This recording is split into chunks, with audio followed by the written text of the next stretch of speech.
Everybody has dreams. Nobody knows but you. You can't get advice on what you should do with your life, right? Nobody knows what you are. Even sometimes you don't really even know what you are. You got to take your shot. And as much as you want people to agree and you want the people around you to be supporting your dream, it's not going to be like that all the time. You got to do it alone. And people will help you. When you get the ball rolling, people will jump on. But if you don't believe, nobody else is going to believe. People come along because your belief is so insane. Following your dreams is a lonely, solitary, scary, dangerous pursuit. You can't wait for somebody to think you can do it.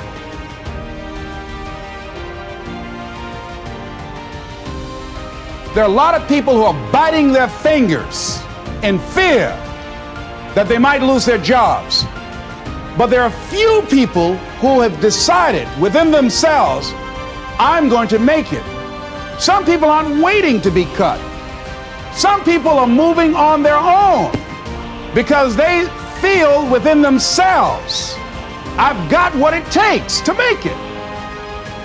They're not afraid about tomorrow because of how they see themselves, because of what they feel that they deserve, because of what they feel that they can create for themselves. Because these people have decided, as they look at the future, as they look at themselves, there's a way. Where there's a will, there's a way for me to begin to create a way out of no way. And when you have that kind of consciousness, when you have that kind of spirit, nothing can stop you. Nothing. What would your life be like as you look toward the future if you decided, I'm not going to allow my fears to stop me? What would your life be like? What would your future be like if you decided to want that which you desire so strongly that it prepares you past your fears, that you experience the fear, as the one book says, feel the fear and do it anyway.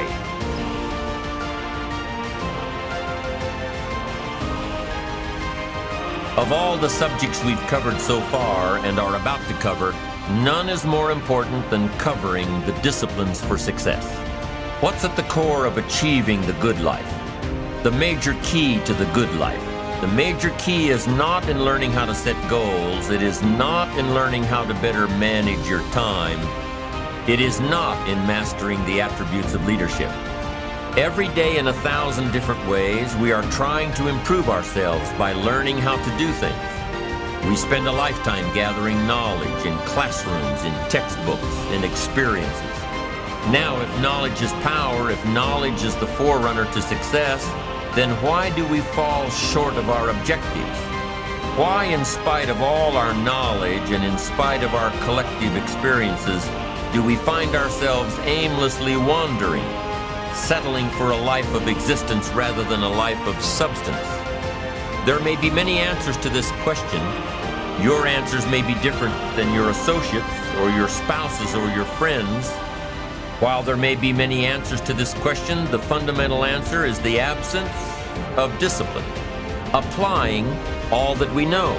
That's the key word, discipline, self-discipline. We might add one more word here, consistent. Consistent self-discipline. And he said, every night before I go to bed, I write down 6 most important things I have to do tomorrow. These are goal-achieving activities. And when I wake up, that's what I start working on. And if I don't get them all done, I'll add them to tomorrow's list. You should have about 6. Now, if I have 3 that I didn't get done today, that doesn't mean I have 9 for tomorrow, like 6 plus these 3. Those 3 become part of the 6 you have to do the next day. When you wake up, you give all your conscious attention to do those things. See, you cannot manage time, but you can manage activity. Make certain that what you're doing really makes a difference.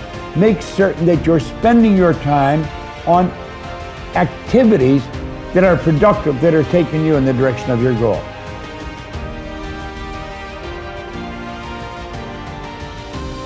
Do you have the courage? I'm going to drop something on you. It takes courage to be successful. It is far easier not to be successful. Misery will always have company.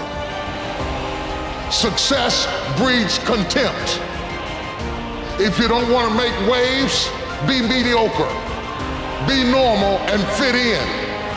And if you're more concerned about people than you are God, then neutralize everything he put in you. Just fit in with everybody else. Dress like them, walk like them, act like them, eat like them, go where they go, think like they think, do what they do. And once you've neutralized your uniqueness, you don't need courage. It takes courage to be different. It takes courage to go where you've never gone before. For some of you, it took courage to come to this conference. It takes courage to get you outside of the box. It takes courage to be successful. It takes courage to win.